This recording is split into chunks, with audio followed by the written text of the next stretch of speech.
देखो ओ दीवानो तुम ये काम ना करो, राम का नाम बदनाम न करो, बदनाम न करो।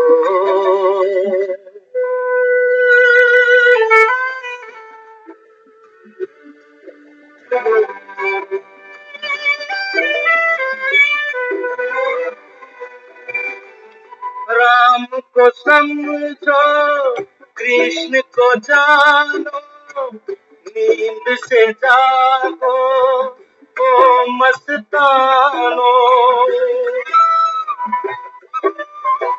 राम को समझो, कृष्ण को जानो, नींद से जागो ओ मस्तानो। जीत लो मन को पढ़ कर गीता, जीत लो मन को पढ़ कर गीता। मन ही हारा तो क्या जीता, तो क्या जीता। हरे कृष्ण हरे राम।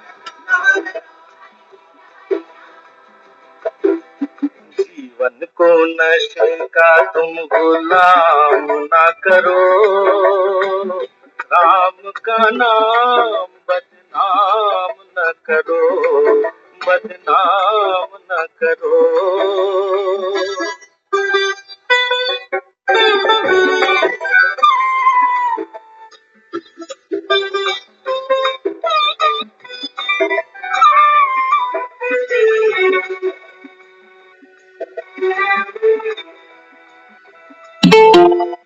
राम ने हंस कर सब सुख त्यागे, तुम सब दुख से डर के भागे।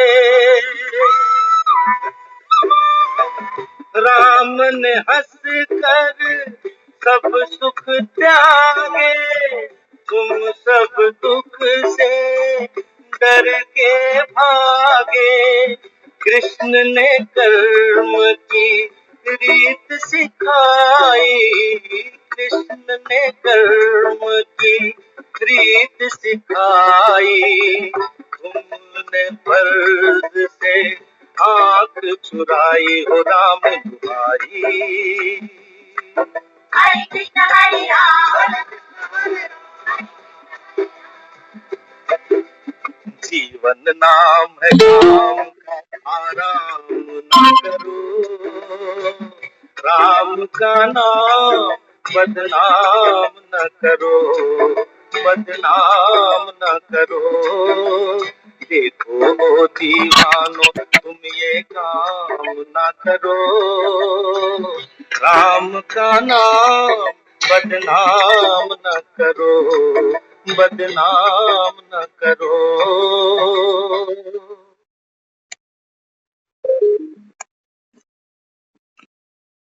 ओम शांति।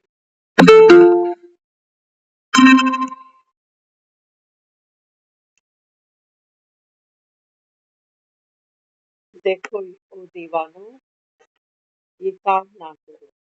कौन सा? राम का नाम बदनाम ना करो। बाबा कहते देखो इस समय इतना, बाबा कहता है माया का घनघोर अंधियारा छाया है कि करते तो राम को बदनाम हो, लेकिन सोचते हो महिमा कर रहे हो।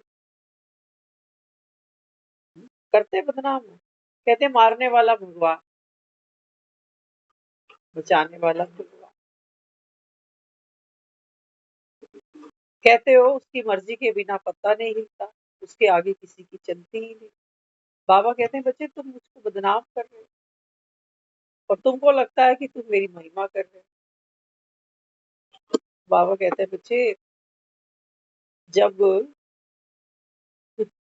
बाबा कहते हैं जब मुझको बदनाम करने का समय पूरा हो जाता है ना, अति जब अंत पर आ जाती है, तब बाबा कहता है बच्चे ड्रामा में मेरे आने की नींद है। तो तुम्हारा मुझे बदनाम करना भी ड्रामा में नूत है। क्योंकि बाबा कहता है जब द्वापर युग शुरू होता है तो बाबा कहता है तुम भक्ति के रस में डूब जाते हो। जितना भक्ति के रस में डूबते हो बाबा कहता है उतना उतना माया के अंधकूप में बाबा कहता है और गहरे प्रवेश करते चले जाते हो। सोचते हो भगवान की कृपा से, भगवान के आशीर्वाद से, भगवान की ठंडी निगाहों से, नजरों से हम संसार में सुख भोगेंगे। कभी कभी सरसरी तौर पे बाबा कहते कह भी देते हो कि बगैर कर्मों के भी कुछ मिलता नहीं। तो बाबा कहता है फिर जब कर्मों की थोड़ी सी बात समझते हो तो बाबा कहता है फिर दान पुण्य शुरू करते हो। बाबा कहते हैं बच्चे करते तो तुम विकर्म हो, पाप कर्म करते हो जिसको तुमने भक्ति में दान कर्म का। क्यों? क्योंकि तुमको ये सिखाया गया कि तू एक देगा तो तेरे को फिर वो राम एक का 1000 देगा, लाख देगा।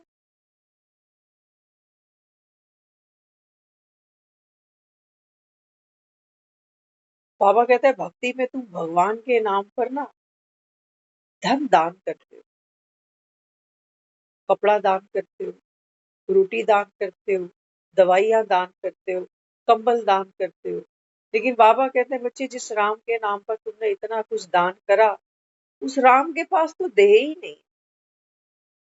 ना तो उसको धन की आवश्यकता है, ना किसी कंबल की, ना दाल रोटी की, ना कोई दवाई की। बाबा कहते हैं ये कैसा ऋण मेरे ऊपर चढ़ाते चले जाते हो। और जिनको दे आते हो दान दुखियों को, दरिद्रों को, गरीबों को, ये घटते नहीं, ये बढ़ते जा रहे हैं, बढ़ते जा रहे हैं। क्यों बढ़ते जा रहे हैं? बाबा कहता है ये विकर्म क्यों बना? क्योंकि बाबा कहता है देने में लोभ समाया। इसलिए बाबा कहता है बच्चे इस संसार में कोई भी दिव्य गुणधारी आत्मा नहीं समझ बैठना कि कोई सोचता है हम तो इतना गरीबों को दे देते हैं, हम तो इतनी लोगों की मदद कर देते हैं। बाबा कहता है नहीं, तुम करते हो क्योंकि तुमको तुम्हारे कर्मों का कहीं ना कहीं डर खाता है। कहीं ना कहीं तुम्हें लगता है कि मैं कोई सत्कर्म कर लूं तो फिर भगवान तो रखेगा, थोड़ी दे देगा किसी ना किसी रूप में। तो बाबा कहते हैं बच्चे तुम जो दान करते हो उसके पीछे कौन सा रोग है भीतर? वो है लोभ। अगर सोचो भक्ति से ये मिथ निकाल दिया जाए ना कि तू जो भी दान कर रहा कोई राम रिटर्न नहीं देने वाला इसका, तब देखना दुनिया कितना करती है। तो राम पर भार चढ़ाते चले जा रहे हैं। मांगने वाला भी कह रहा है कि भगवान के नाम पे दे और देने वाला भी भगवान के नाम पे दे रहा है।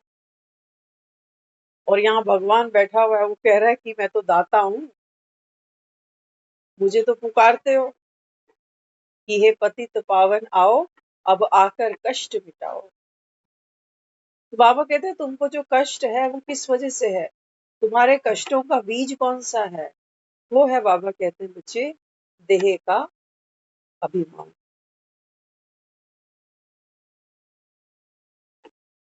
देह का अभिमान। सोचो किसी के पास पैसा है वो तो दान कर रहा है, कोई गरीब है वो, और ये जो मांग के खा रहे हैं बेचारे, जो दान ले रहे हैं ये, वैसे बात तो सही है, ये भी दान के बोझ के नीचे दबेंगे नहीं, क्योंकि ये भी कह रहे हैं कि भगवान के नाम पे दे। ये बिल तो भगवान के नाम का फाड़ रहे हैं ये कह रहे हैं तू हमको थोड़ी दे रहा है, तू तो भगवान के नाम को दे रहा है ना, तो रिटर्न तो वही देगा फिर। हम थोड़ी तेरे एहसान के नीचे दबने वाले, भगवान दबे तो हर कोई देखो उसी को दबाने में लगा हुआ। तो बाबा यहाँ समझाता है, बाबा कहते हैं बच्चे ये संगम युग आया। संगम युग बाबा कहता है बच्चे कहते थे ना आत्मा परमात्मा अलग रहे बहुकाल। कितने काल से अलग हो बाबा कहता है कोई जानता नहीं दुनिया। जिनको साधु सन्यासी कहते हो ना, बाबा कहते हैं बच्चे ये भी कभी स्वर्ग जाते नहीं है, इसलिए ये संसार को ही गालियां देते रहते हैं कि ये संसार तो मिथ्या है, और संसार में ये सब बंधन, ये सब रिश्ते, वो सब घर गृहस्थी बच्चे सब छोड़ देते हैं। बाबा कहते हैं बच्चे ये भी देवी देवता धर्म की आत्माएं नहीं है,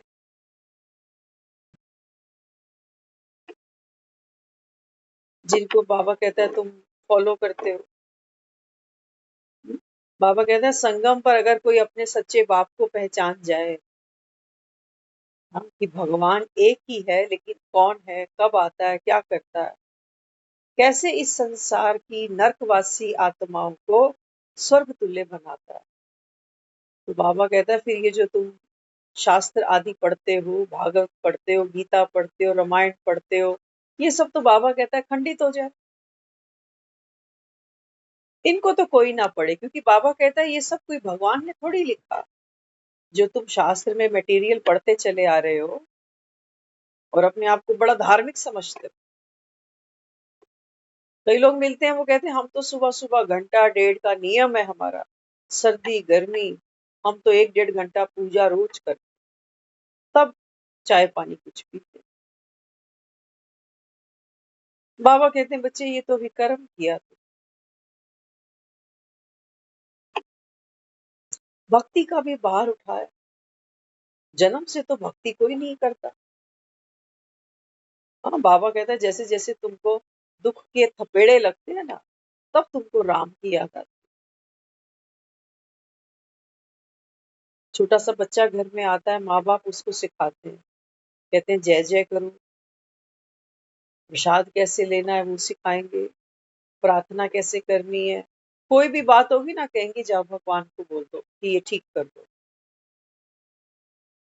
हमारे तो रिकॉर्ड में शुरू से यही भरा गया, हमारी भी क्या गलती और उनकी भी क्या गलती, उनकी भी रिकॉर्डिंग ऐसी हुई पड़ी। तो बाबा कहता है सभी कौन हो क्षमा के पात्र, भगवान किसी से वैर निकालने नहीं आया कि तुमने मेरी इतनी गलानी करी। कहता है ना, यदा यदा ही धर्म से ग्लानिर्भवति भारत, कि जब जब भारत में धर्म की सिर्फ ग्लानी नहीं होती, भगवान की भी ग्लानी होती है। तो कहता है जब मेरी बदनामी होती है, मेरी गलानी करते हो, तो मेरे को आना ही पड़ता है ना। कहते होते हो कि घड़े भी भर जाते हैं, तो बाबा कहते हैं बच्चे अभी तो ये जो भक्ति का कल्ट था ना, बाबा कहता है ये समय अभी पूरा हो चुका है। कलयुग जा रहा है, सतयुग आ रहा है, मानो ना मानो, बाबा कहता है मर्जी तुम्हारी।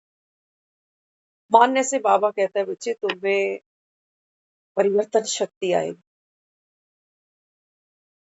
नहीं मानने से बाबा कहता है फिर कुंभकर्ण की तरह सोए पड़े रहोगे, अरे ऐसे थोड़ी होता है। बाबा कहते हैं कुछ लोग तो यही मानकर बैठे हैं कि हमारे लिए तो हमारा घर स्वर्ग जैसा है, बच्चों की सैलरी इतनी बढ़िया है, कोठी इतनी शानदार है।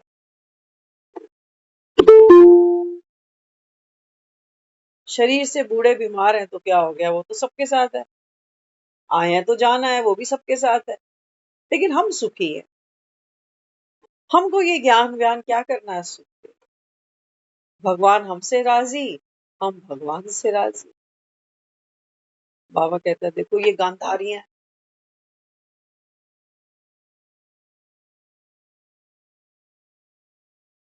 अभी कुछ दिन पहले मनोज कुमार चला गया दुनिया से, है ना, तो पत्नी को मुझे लगता है सब कुछ देके गया पीछे, पैसा भी है, बच्चे भी हैं, परिवार भी, सब कुछ है, लेकिन वो तो रो रही है ऐसे। बाबा कहते हैं बच्चे आत्मा में कोई पावर नहीं होती, आप अगर उसको जाकर मिलो और उसको बोलो कि देखो जाना तो सबको ही है, और वो तो इतने सालों से बीमार ही चल रहा था, और आपको भी कमी थोड़ी है, पैसा है, नौकर चाकर है, पूते पाते हैं, सब कुछ है, आपका बचा हुआ जीवन आराम से कटेगा। क्या वो सुख ले पाएगी नोटों का, नौकर चाकरों का? हम्म, नहीं ले। बाबा कहते हैं वो जो मोह की पींगे तुम डालते हो ना, ये बाबा कहते हैं तुमको क्या लगता है जीने देंगी चैन से? नहीं, बाबा कहते हैं, एक आत्मा होने के नाते एक आत्मा के साथ संबंध में आना, ये तो ड्रामा की नूंद है। देखो, दुनिया में आए हैं तो माँ बाप भी मिलेंगे, भाई बहन भी मिलेंगे, पति पत्नी भी मिलेंगे, बच्चे भी मिलेंगे। क्योंकि बाबा कहता है ये जो जो बाबा कहता है अमृत मैं तुमको दे रहा हूँ ना, इस संसार में बाबा कहता है बच्चे कईयों कईयों को के तो क्या बोलो, बाबा कहता है किसी के पास भी। और यहाँ पर बैठे भी बाबा कहता है बच्चे नंबरवार। ना तो बाबा कहता है जब तुम्हारा मन दुखी होता है ना, तो वहां तुमको पैसा भी काम नहीं आता, बाकी के बचे हुए संबंध भी तो तुमको काम नहीं आते। चलो एक चला गया घर से, बाकी तो 8 जन मौजूद हैं। इनके होने की खुशी नहीं है, एक के जाने का गम बड़ा बहुत जबरदस्त।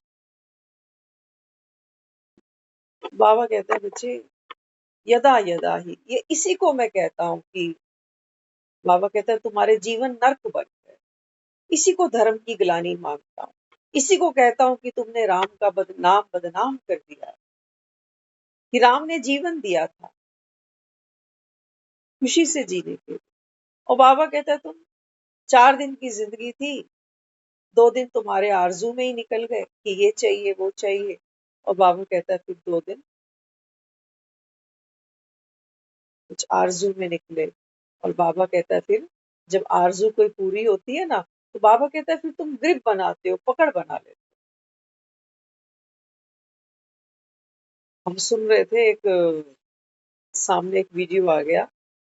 एक वीडियो में मनोज कुमार जो था वो अपनी वाइफ को कह रहा था कि तू ये जो करवा चौथ पे चूड़ियां पहनती है ना, ये चूड़ियां तेरे पहनने की वजह से मेरी उम्र बढ़ रही है। आज वो पत्नी भी मौजूद है, चूड़ियां भी मौजूद है, भैया तू कहाँ चला गया? चूड़ियों में इतनी ताकत नहीं होती। नहीं तो जो चूड़ियां पहन कर बैठी है ये तो कभी जाए ही ना फिर। अगर उसके चूड़ी पहनने में इतनी पावर है, पति की उम्र बढ़ाए चले जा रही है, तो क्या हुआ? चूड़ियों का बाजार खत्म हो गया या चूड़ियां बननी बंद हो गई? बाबा कहता है ये सत्य ज्ञान सुना रहा हूं तुमको, सुनने की हिम्मत हो तो। दुनिया रो लेती है, रो तो लेंगे अभाव में, पूरी जिंदगी रोते रहेंगे। लेकिन बाबा कहता है जब मैं कहता हूँ कि आओ, क्योंकि भगवान यहाँ आकर करेगा क्या? एक बार सोचो तो सही, हमने भक्ति में भगवान का आह्वान किया है कि भगवान, कभी भगवान भी गरीबों के घर आएंगे? दिखाया गया है शास्त्रों में, कथाओं में, कि भगवान तो भक्त तक पहुंच जाता है। कभी शबरी के घर पहुंच जाता है, कभी विदुर के घर पहुंच जाता है। तो हम बुलाएंगे तो क्यों नहीं आए? वो कहता है हाँ मैं आता तो हूँ, लेकिन मैं भेष बदल कर आता हूँ। तुमने पहले कभी मुझे देखा हुआ है जो पहचान लोगे? हाँ, कुछ सालों बाद किसी रिश्तेदार को देखते हैं, हम कहते हैं मैंने तो तुझे पहचाना ही नहीं, कितना कमजोर हो गया है, शक्ल आधी हो गई है तेरी। उसको नहीं पहचान पा रहे जिसको कई बार देखा है, मिले। और भगवान जिसका कोई नाक नक्शा ही नहीं है, बाबा कहते हैं मुझे पहचानोगे मेरा परिचय दिए बगैर। जब तक बाबा कहता है बच्चे मैं स्वयं आकर के संगम पर तुमको अपना परिचय नहीं दूं, तब तक बाबा कहता है बच्चे मुझे कोई जानता नहीं। ऐसे मंदिरों में राम प्रतिष्ठा थोड़ी होती है कि किसी ने लोहे की मूर्ति बना दी, तो किसी ने पीतल की, किसी ने कांसे की, किसी ने सोने की। इन मूर्तियों में थोड़ी ही मैं बैठा हूं। और मैं आऊंगा किस लिए? खुद को पुजवाने के लिए कि आओ, पूजा की थालियां ले आओ, मेरे गले में फूलों के हार चढ़ाओ, वो तो तुम करते ही आ रहे हो, उसमें क्या बड़ी बात है? क्या चढ़ाओगे मुझे? मक्खन मिश्री लड्डू नारियल? क्या करूंगा? तुम दुखी हो, बाबा कहता है, तुम्हारे अज्ञान के वश दुखी हो। तो बाबा कहते हैं, बच्चे तुम्हारा अज्ञान दूर करने के लिए मुझको ज्ञान की गंगाएं बहानी पड़ती हैं। कहते हो ना, शिव की जटाओं से गंगा उतरती है, जटाओं से नहीं उतरती है बाबा, क्योंकि गंगा का जल क्या करता है? पाप धोता है। हम कहते हैं, हमने भक्ति में ये समझा है कि गंगा जल क्या करता है? गंगा में स्नान करने से आदमी है जो है वो पापों से मुक्त हो जाता है। तो बाबा कहता है, जहां धुलने धुलाने की बात आती है तो तुमको पानी समझ में आ गया, तो तुमने गंगा को कह दिया कि गंगा ही पतित पावनी। तो बाबा कहता है, सोचो, जिस भारत भूमि में गंगा अविरल बहती चली जा रही है, कलयुग में भी बहती जा रही है, कोई टिकट नहीं लगी हुई है कि गंगा स्नान करने जाना होगा तो घाट पे स्नान करने का 50-100 रुपए देना पड़ता है। नहीं बाबा, सबके लिए गंगा अविरल बहती चली जा रही है। लेकिन संसार में तो दुख खत्म ही नहीं हो रहा, पाप खत्म ही नहीं हो रहे। क्या हुआ? गंगा मैली कर दी तुमने। कलयुग आया तो तुमने गीत भी बना दिया कि राम देख तेरी गंगा मैली हो गई, हम पापियों के पाप धोते धोते। बिल्कुल सत्य है, बाबा कहता है।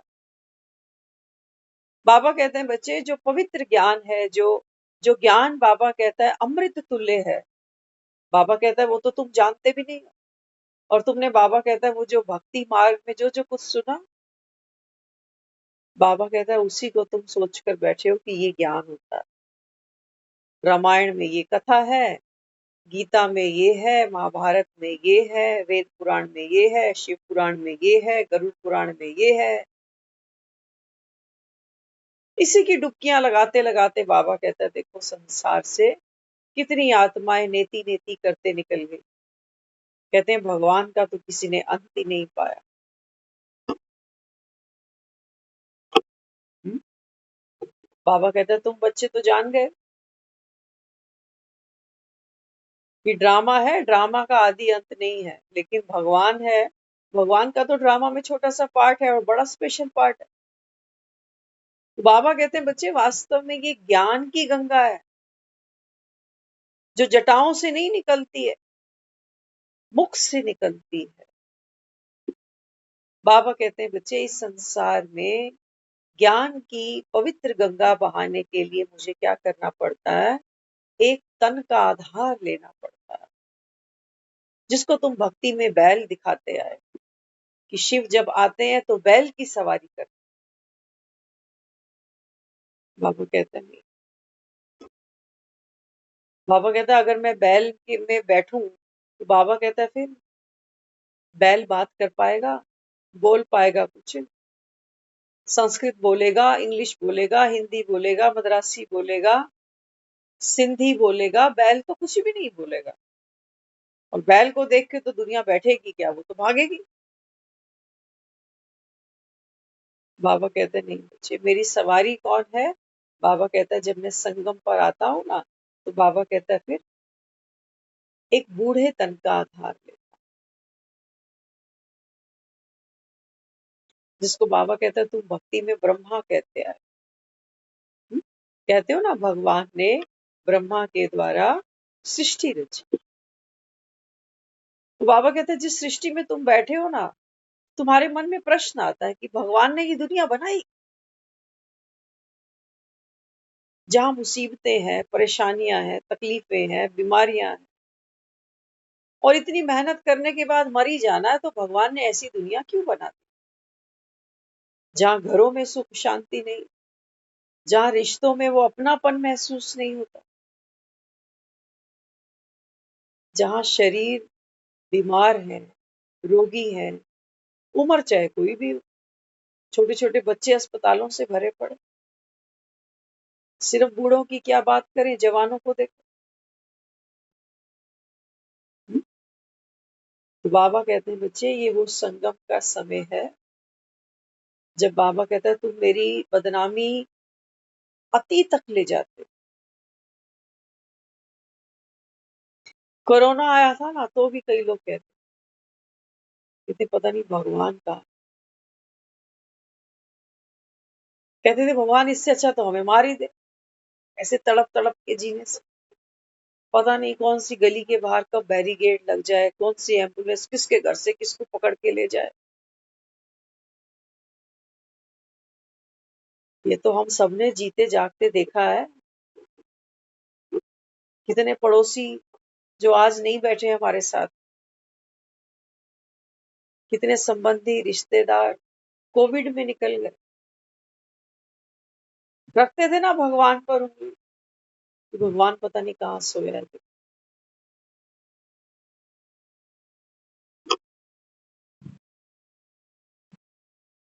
तो बाबा यहाँ समझाता है, बाबा कहते हैं बच्चे समझदार बनो। क्या सूरज कभी सोते?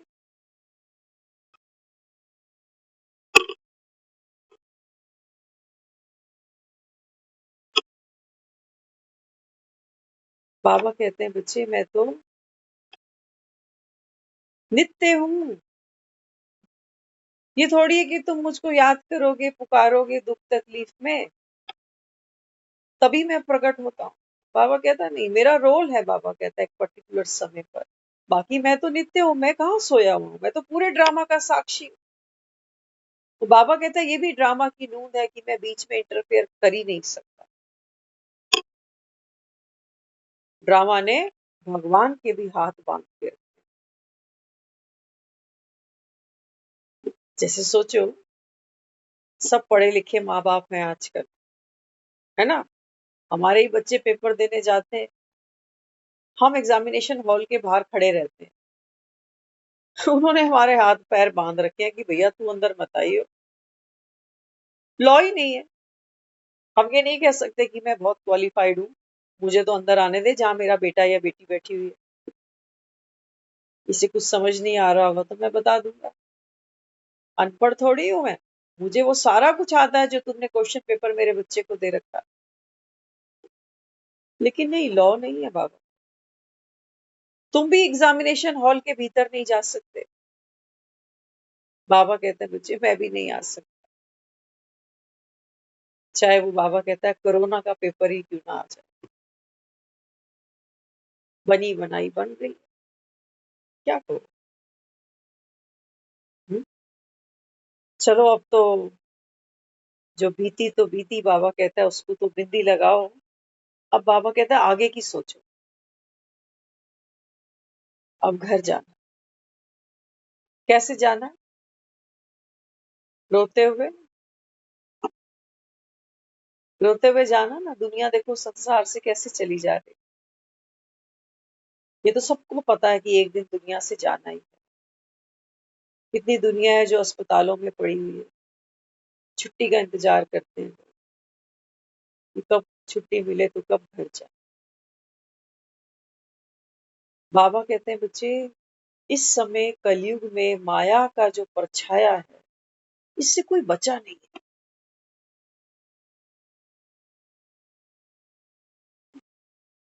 बाबा कहते हैं बच्चे माया ने जो नशा तुम सबको दिया है ना, कई लोगों से आप मिलो, वो सुखी हैं, घरों में नौकर चाकर लगे हुए हैं, खाना भी खुद नहीं बनाना, कपड़ा भी खुद नहीं धोना, बर्तन सफाई कोई काम नहीं उनके पास। केवल क्या काम है? कहते हैं बच्चों के साथ खेलना है, छोटे छोटे बच्चे हैं। हैप्पी आवर्स, सुखी जीवन, सब कमा रहे हैं और अपने बुढ़ापे को एंजॉय कर रहे हैं छोटे छोटे बच्चों के साथ। एक तो हमारे जो माँ बाप है ना, सचमुच इनकी भी गलती नहीं। जब ये जाते हैं ना दुनिया से तो ये सीख देते हैं बच्चों को। हमें भी मिली, जब हमने हद से समझी तो हद की थी, लेकिन बाबा जो देता है वो वही सेम चीजें बेहद की देके चला जाए।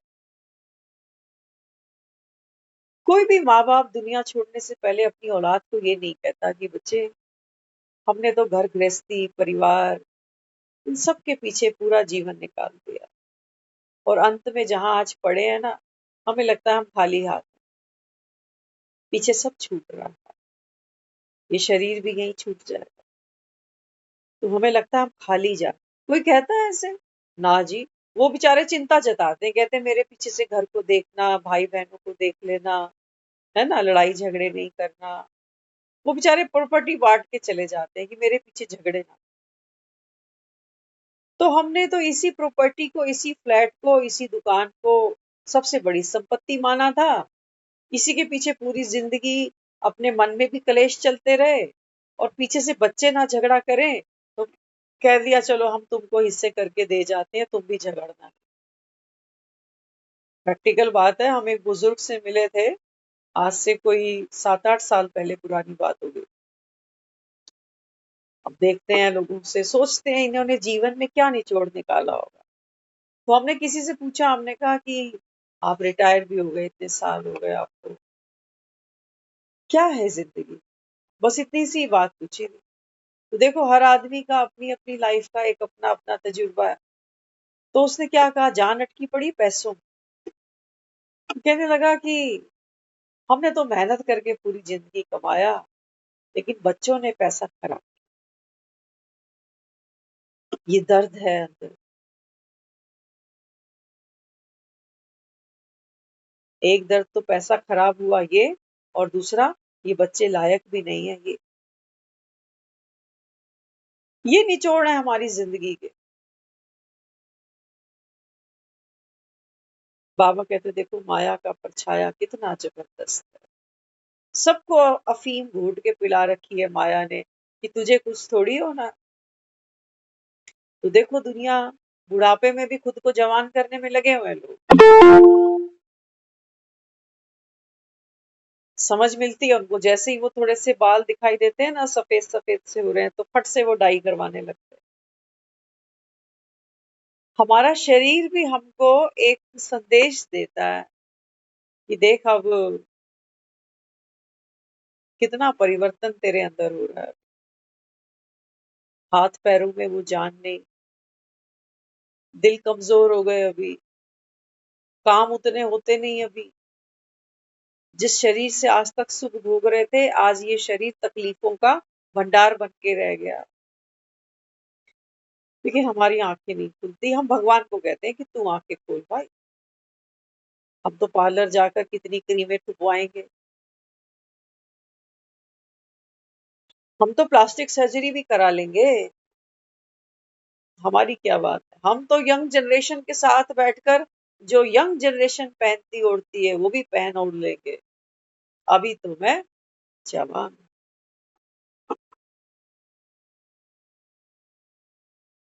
हम सुनते थे, कहते थे पुराने जो समय होते थे ना, तो पुराने लोग तो सतयुग में सोचते थे राम आया था और वो भी दशरथ का बेटा। पुराने लोग तो बेचारे यही समझते रहे और हम भी यही सुनते आए शुरू से। तो एक बार बताते थे, जो दशरथ था ना, तो शीशे नहीं होते थे, बहुत रेयर लोग शीशा देखते थे घरों। तो महल में रहता था राजा दशरथ। तो एक दिन दिखाया, संध्या का समय है, शाम का समय है, तो अपने महल में वो चक्कर लगा रहा है, जैसे हम लोग टहलने निकलते हैं ना शाम को, तो वो ऐसे ऐसे अपने महल में टहल रहा है। तो टहलते टहलते अचानक उसकी नजर पड़ी महल की एक दीवार पर, जहां शीशा टंगा हुआ। तो शीशे में उसने अपना चेहरा देखा और दिखाई दिया कि सर के बाल सफेद हो रहे। वो देखते ही उसने संकल्प कर दिया, ये सारी उसने योजना बना ली कि कल सुबह जो है ना, ये राजगद्दी ये मैं अपने पुत्र को देने वाला हूं।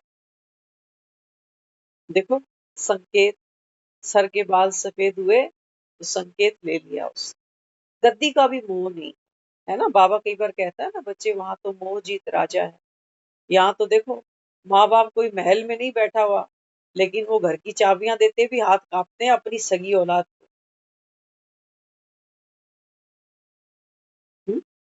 तो बाबा कहते हैं देखो माया ने इस समय हर एक मनुष्य आत्मा को, बाबा कहता है, अपने काले परछाए में घेर के रखा हुआ। दूसरों की मृत्यु देखते हैं ये, कि दूसरा बूढ़ा हो रहा है, दूसरा कमजोर है, दूसरे को फलानी बीमारी हुई पड़ी है, लेकिन अपनी मृत्यु किसी को भी नजदीक नहीं दिखती। क्यों? क्योंकि अपनी अर्थी तो कोई उठते हुए देखता ही नहीं। हमेशा हमने दूसरों की अर्थियां उठते हुए देखी है, कि फलाना मर गया, वो मर गया, वो चला गया, ये पूरा हो गया। तो बाबा समझाता है, बाबा कहते हैं बच्चे देखो, अब घर जा। ये जो तुम, बाबा कहता है 2 युगों से, द्वापर युग बीत गया, कलयुग बीत गया। बाबा कहता है 2 युगों से तुमने भक्ति में एक ही बात रटी है। कौन सी? कहते हैं अंत समय जो राम सिमरे। अंत समय की बाबा कहता है भक्ति में तुम कितनी महिमा करते हो, कितना महात्म है उस अंत समय का। कहते हैं अंत समय में कोई भगवान को याद कर ले तो उसको मुक्ति मिल जाए।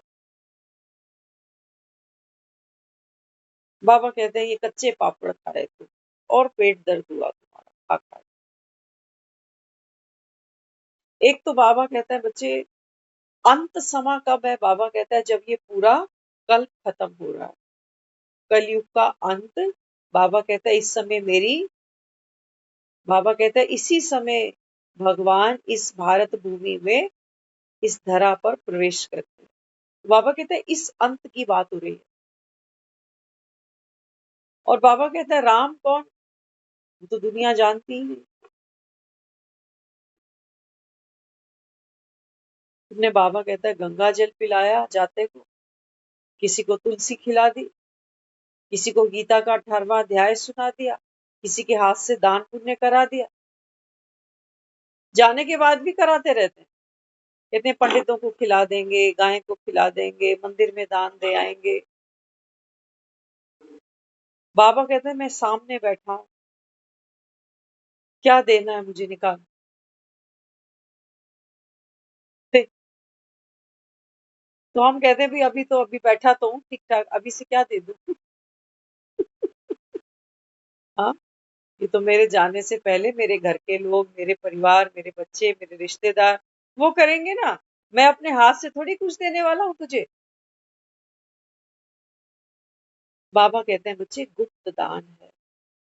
मैं तेरे से तेरा फ्लैट नहीं मांगता, तेरे से तेरा धन भी नहीं मांगता।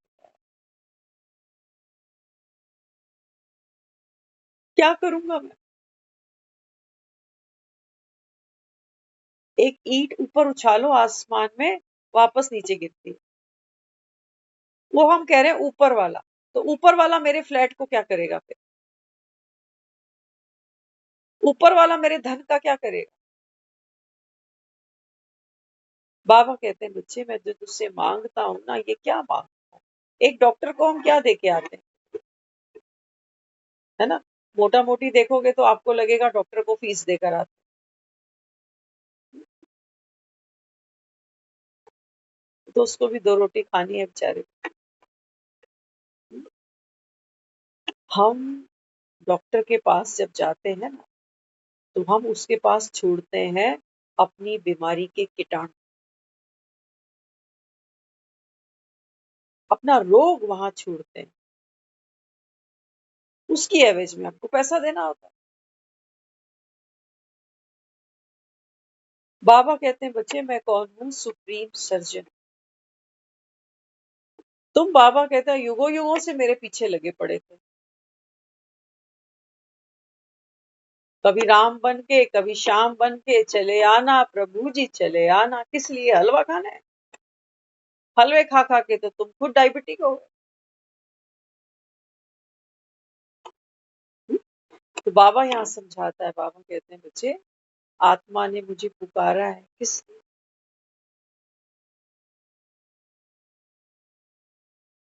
2 चीजें ढूंढते हो ना इस जगत में, जब हम आते हैं ना, एक हमारी यात्रा है इस संसार के अंदर। बेटी भी आते हैं तो क्या कहते हैं? घर वर चाहिए, अच्छा घर, अच्छा घर। मिले किसी को, मिले। बाबा कहते हैं यहाँ तो शीशा हो या दिल हो, टूट ही जाता है। 4 दिन बाबा कहता है जीवन कैसे बीतता है, और फिर बाबा कहते हैं रोते हो। सुख के दिनों को याद कर करके भी आत्मा दुखी होती है कि जाने कहाँ गए वो दिन। बाबा कहते हैं बच्चे ये घर और वर तो पीछे छूट जाते हैं। ये तो बाबा कहता है फिल्म के कैरेक्टर थे। मनोज कुमार थोड़ी आशा पारेख को घर ले जाएगा। नहीं, फिल्म में है एक्ट्रेस, ठीक है, गाना गा लिया। तो बाबा कहते हैं बच्चे तुम समझदार बनो। दुनिया से भी जब बाबा कहता है एक आत्मा विदा होती है ना, तो तुमको पता नहीं है, घर और वर की तुम फिर याद करते हो। कहते भगवान इसको अपनी शरण में ले ले, आवागमन से छूट जाए। एक ही घर है बस वो, जहां से बाबा कहता है आत्मा आवागमन से छूटती है। यहाँ पर भी तुम वही ढूंढते रहे घर वर, अच्छा। और बाबा कहता है जब कोई शरीर छोड़ता है तब भी बाबा कहता है तुम ढूंढते घर वर ही, मिलता तुमको यहाँ कुछ भी नहीं। अब बाबा कहता है बच्चे संगम पर तुम्हारे सामने आके बैठा हूं, मुझे पहचान लो, ऐसा वर फिर नहीं मिले।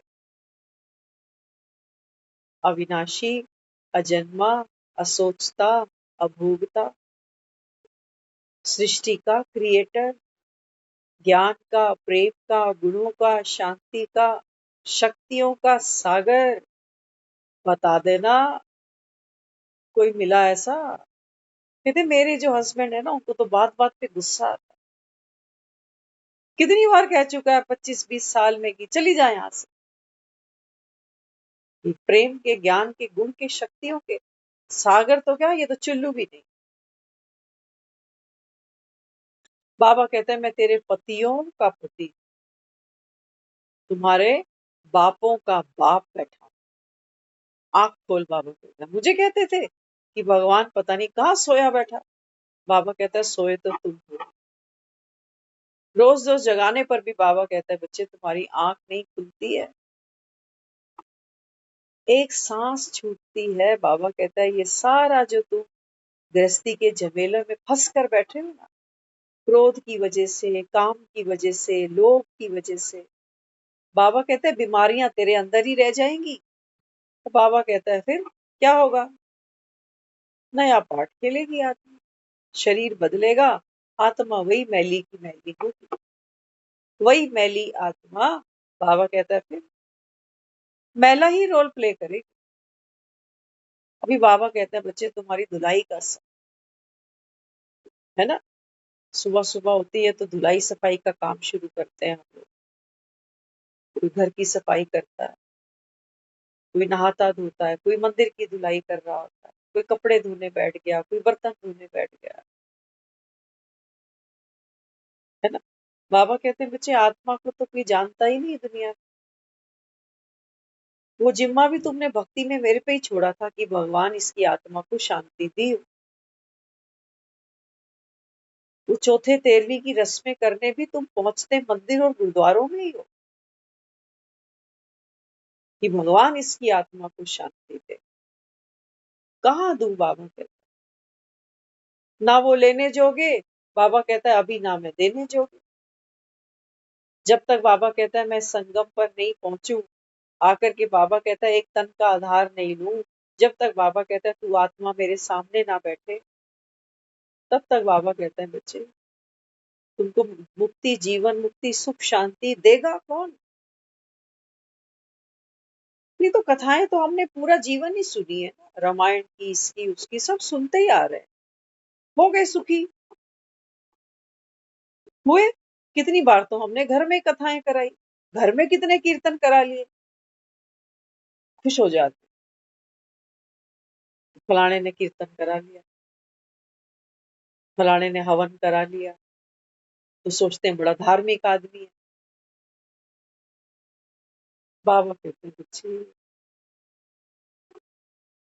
माया तुझको आंख खोलने नहीं देती। भक्ति भी बाबा कहता है बच्चे बड़ी गहरी दलदल है, रस है ना भक्ति में। बाबा कहते देखो तुम जिसकी पूजा करते हो, जिसके आगे प्रार्थना करते हो, बाबा कहता है इसको जानते ही नहीं। कौन है भगवान, क्या इसका कर्तव्य है, कैसे देता है। गा लेते हो, किस विध मिलूं दयामय तुमको मैं कुमति, ओम जय जगदीश हरे। गाने गाने में बाबा कहता है तुम निपुण हो एकदम, बिल्कुल सही बात कहते हो। किस विधि मिलूं तुमको दयामय मैं कुमति, वहां तो तुम मंदिर में कुमति बन गए मेरे आगे कि मैं तो बुद्धू हूँ। बाबा कहता है जब मैं कहता हूँ आ कुमति मेरे सामने आकर बैठ, मैं तेरे को सुमति बना दूं। बाबा कहता है तुम कहते हो हमारे पास तो टाइम नहीं है, हम तो मंदिर में जाके आरती करेंगे बस। बाबा कहता है एज यू विश। भगवान भी देखो, आत्मा का जो स्वधर्म है ना वो क्या है, स्वतंत्र। अगर स्वर्ग जाना और ना जाना ये भी सबकी अपनी अपनी चॉइस होगी। स्वर्ग कोई प्रिजन तो नहीं है, कोई कैद खाना तो नहीं है जहां सबको पकड़ पकड़ के डाला जाए कि तू भी जा तू भी जा तू भी जा। अगर स्वर्ग में भी किसी को जबरदस्ती घसीट के फेंका जाएगा तो फिर वो स्वर्ग तो नहीं हुआ ना, वो भी कैद खाना हुआ। तो यहाँ प्रायोरिटी क्या है, स्वतंत्रता। स्वतंत्रता कि मुझको ज्ञान अच्छा लगा, मैंने सुना, मुझे जचा, मैंने खुद को पहचाना, अपने पिता को भी पहचाना, अकल भी मिला के देखी कि वाकई मुझे दुनिया में जो मैंने इतना समय बिता दिया, मुझे चाहिए तो यही सब कुछ था।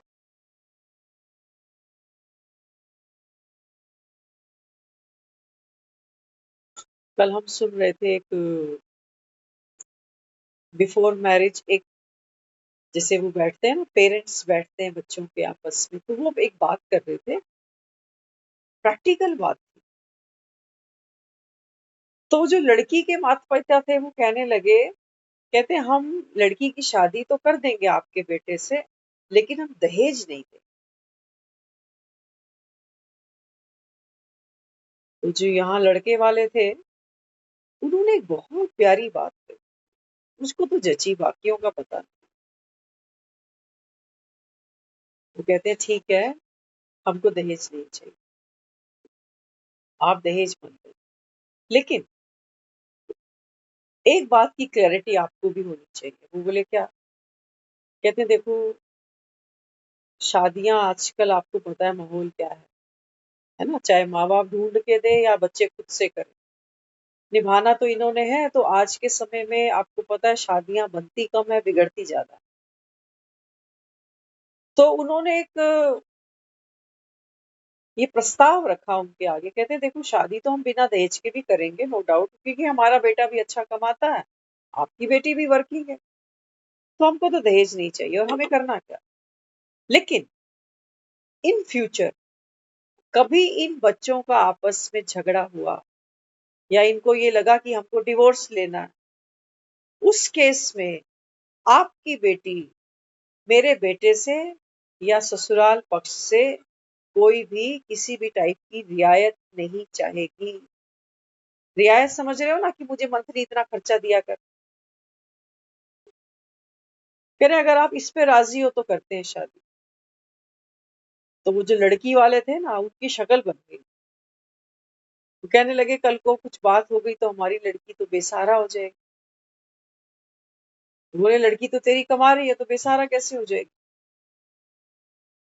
कहने का भाव क्या है कि माँ बाप बच्चों को अच्छा पढ़ा लिखा रहा है, उनको वर्किंग हैंड दे रहा है कि अच्छा कमा खा लो, कोई गारंटी नहीं है कि पति तुमको कमा के देने वाला। लेकिन सबसे इंपॉर्टेंट बात, उन माँ बाप को ये श्योरिटी नहीं है कि हमारे बच्चे हमारी औलाद है, तोड़ तक निभाएगी। ये श्योरिटी नहीं है माँ बाप, ये कहाँ से ले आओगे। हम जिन आप में से भी बहुत से लोग हैं जो शायद हमसे भी उम्र में आगे हैं, लेकिन हमने भी अपने घर में एक माहौल देखा है अभी तक की जनरेशन, आज तो हम कह सकते हैं वाकई श्योरिटी नहीं है रिश्तों में, लेकिन उस समय पर हम देखते थे घरों में डिवोर्स नाम की कोई बात तो किसी को पता ही नहीं होता था, डिवोर्स क्या भला होती है। ये हमारा कल्चर, हमारी संस्कृति थी ही नहीं।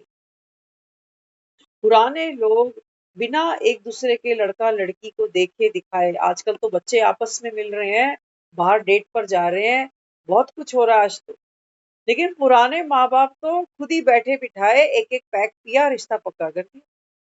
कहते तेरा बेटा मेरा, मेरी बेटी तेरी। कोई चू चक्कर नहीं कर सकता था कि आपने तो किसी से पूछा भी नहीं। वो संबंध अच्छे निभ जाते। एक दूसरे की केवल आवश्यकता नहीं थी, एक दूसरे के प्रति एक रिस्पेक्ट भी था, बड़ों का एक मान भी था। अभी भी हम ऐसे बहुत से लोगों से मिलते हैं, सचमुच आप बिलीव नहीं करेंगे, जो दिल्ली के नहीं है, इस कल्चर के नहीं है, लेकिन वो आज भी बताते हैं, कहते हैं आज की भी हमारी जनरेशन बाहर बैठती उठती है, कमाते हैं बच्चे, पढ़ते हैं, लेकिन उन बच्चों को भी ये पता है कि हम परिवार से बाहर जाकर किसी को अपना जो है ना स्पाउस अपॉइंट कर ही नहीं सकते। कहते हैं आज भी हमारे बच्चे ऐसा काम, कहते हैं उनके अंदर वो एक एनवायरमेंट ही नहीं, उनको जो जलवायु मिली है ना, हमने ये वर्ड बोला था उनको, मैंने कहा ये जलवायु का प्रभाव है ना। आज तो हम वहां बैठे हैं, माँ बाप खुद पूछ लेते हैं तेरी कोई चॉइस है तो हमें भी मिलवा दे। माँ बाप कहते हैं अरे तुम खुद ही ढूंढ लो कोई, हम ढूंढेंगे तो फिर कहोगे ये कमी है वो कमी है। और माफ करना, कई लोग तो यहाँ तक कह जाते हैं, कहते हैं खुद ढूंढ के करेंगे तो निभाएंगे, लड़ेंगे, जो भी करेंगे हम तो बच जाएंगे, हमारे बच्चे हमें तो नहीं कोसेंगे। और दूसरे लोग टिप्स लेते हैं कि बहन जी आपके घर में बहुएं कैसे टिक गई, हमें भी सिखा दो, कौन सा डिप्लोमा करके आई हो। तो वो बेचारी कहती है इनकी हाँ में हाँ मिला रही हूँ बस, छाती पे पत्थर रखकर।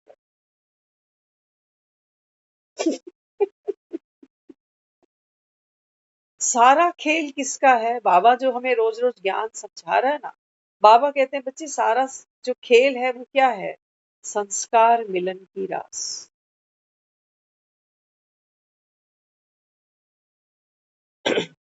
संस्कार तो दुनिया मिला लेती है, उस बुढ़िया को भी पता है कि रहना तो इन्हीं के साथ है, यही कमा के खिलाएंगे, अब बुढ़ापे में कहाँ जाऊं, दर दर कहाँ बढ़, तो वो भी एडजस्ट कर लेती है। फिर थोड़ा सा मोह भी होता है, लेकिन रूह रूह से कभी नहीं जुड़ती।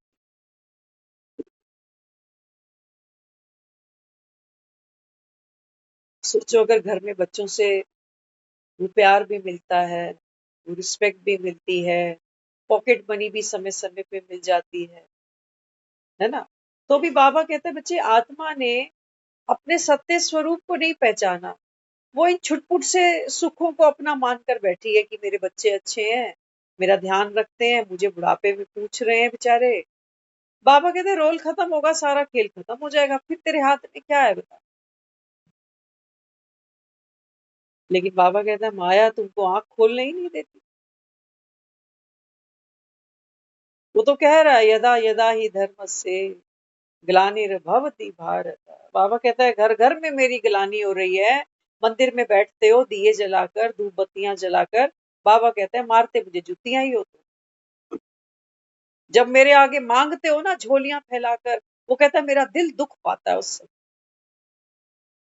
कि परमात्मा की संतान ये आत्माएं देखो दाने दाने को मोहताज हुई पड़ी, परिवार का सुख, परिवार की सुख शांति के लिए ये झोलियां पसारते हैं मेरे आगे।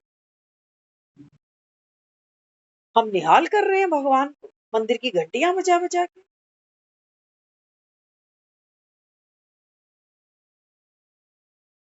हम भी तो माँ बाप है ना।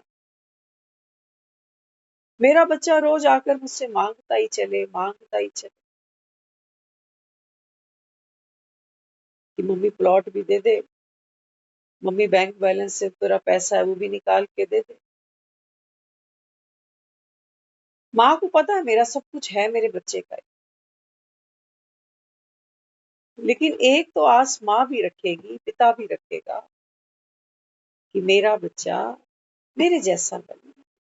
मैंने भी जीवन में कितना स्ट्रगल किया, कितनी हिम्मत जताई, धीरे धीरे करके क्या से क्या बना दिया, और ये मांगे ही जा रहे। कई बार कहते हो नहीं कहते हो बच्चों को कि खुद कमाओ तो तुमको पता चले, पैसे की कदर तो तुमको तब होगी। ऐसा कोई यहाँ बैठा है जिसके घर में बेटा हो और हमने कहा बेटा तू कमाइयो मत, हम बैठे हैं तुझे खिलाएंगे पूरी जिंदगी? ऐसा कोई यहाँ बैठा है जो ये बोले कि बेटी तो है मेरे पास में, लेकिन बेटी को मैं क्या कहती हूँ कि बेटा तू कभी आटा दाल चावल चीनी इन चक्करों में नहीं पड़ना, मैं बैठी हूँ ना, मैं तुझे खिलाऊं। हम कहते हैं भगवान ने दो हाथ सबको दिए, किस लिए? भीख मांगने के लिए। आज हम कह रहे हैं बेटी पढ़ाओ बेटी बचाओ, ठीक है, अच्छी बात है, लेकिन बाबा कहता है बच्चे ये बेटियां, इनको तो बाबा कहता है बच्चे मैं लक्ष्मी देखता हूँ।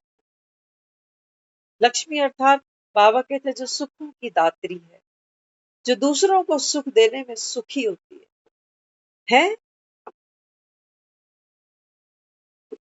है? हम अपने बच्चों के सर पे हाथ तो रख देते हैं, खुश रहो, मौज लो। कभी किसी ने ये हाथ रखा अपने इस औलाद के सर पे कि जा सबको सुख दे, सबकी सेवा कर? कहा कभी किसी ने? ना जी। भगवान कह रहा है अपने बच्चों से, देख लो भगवान की परवरिश में और एक इंसान की परवरिश में कितना फर्क है। इंसान केवल पाना चाहता है और भगवान है जो लुटाना चाहता है। भगवान का बच्चा बनना ये परम सौभाग्य की बात है, क्योंकि जब हम भगवान की कही हुई श्रीमत पर चलते हैं ना, तो हम मांगने वाले मंगतों की पंक्ति से बाहर निकल आते। अब वो हमको कौन बना देता है? मास्टर दाता।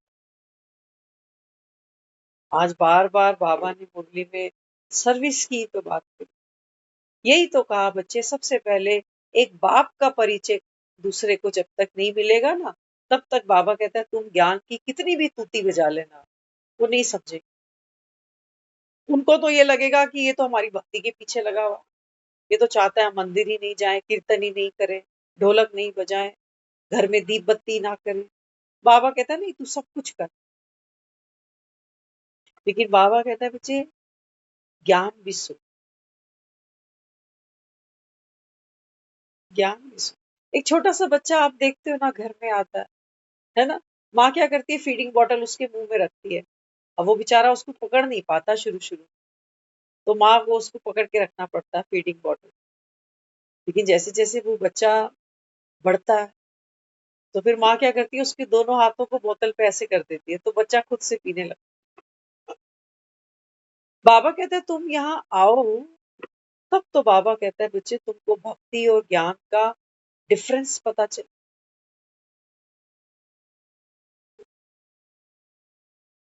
नहीं तो क्या कहते हो सावन के अंधे को तो हरियाली ही दिखती है बस।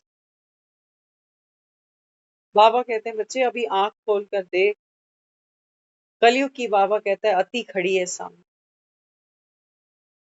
कौन से बाबा कहता है सुखों के हिलोरों में तू झूल रहा है?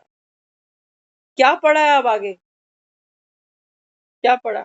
बढ़िया खाने, रिश्तेदारियां, दो चार फंक्शन, दो चार बर्थडे, यही करते करते निकल लेना दुनिया से। किसी गुरुद्वारे किसी मंदिर में हमारी भी फोटो टंगी पड़ी होगी, आ जाएंगे 100 150 को। कोविड में तो बेचारे वो भी लोग नहीं गए 100 150 वाले। बाबा कहते हैं बच्चे जिस भगवान के आगे हाथ जोड़ते हो ना कि भगवान उसकी आत्मा को शांति दे, बाबा कहते हैं बच्चे हाथ जोड़ने से शांतियां नहीं मिलती। इस पढ़ाई के बिना बाबा कहता है बच्चे, ये पढ़ाई ही है बाबा कहता है जो स्कॉलरशिप है। ये पढ़ाई है बाबा कहता है जो तुमको नर्क से निकालकर स्वर्ग में ट्रांसफर कर सकती है। जिसको बाबा कहता है तुम आज तक याद करते हो, कोई जाता है दुनिया से तो कहते हो कि भगवान उसको क्या देना। कहते हैं कईयों के लिए हम कहते हैं कि भगवान पूरी जिंदगी तो बेचारा दुखी ही रहा, अब कम से कम अगला जन्म उसको अच्छा लगे। बाबा कहते हैं ये जो जन्म लेने की बात है ना, ये बाबा कहता है अगली क्लास में चढ़ने जैसी बात है। जैसे बच्चों को कहते हो ना, अगली क्लास में चढ़ने के लिए मेहनत कर, तो अगला जन्म तुमको कहाँ लेना है, बाबा कहता है तू मेहनत कर। संस्कार को बाबा कहता है बच्चे बाप समान बना। तो बाबा कहता है फिर तुम देवी देवताओं के तुल्य आत्मा बनती है। गिड़गिड़ाने से थोड़ी जन्म मिल रहे। गिड़गिड़ाने से बाबा कहते हैं बच्चे स्कूलों से बच्चे पास नहीं होते हैं। गिड़गिड़ाने से बाबा कहता है भाग्य कर्म नहीं पलटते हैं। कर्म तो तुमको ही करना पड़ेगा, भगवान तो केवल इशारा करते हैं। तो हम क्या कहते हैं, कहते हैं समझदार को इशारा। ओम शांति।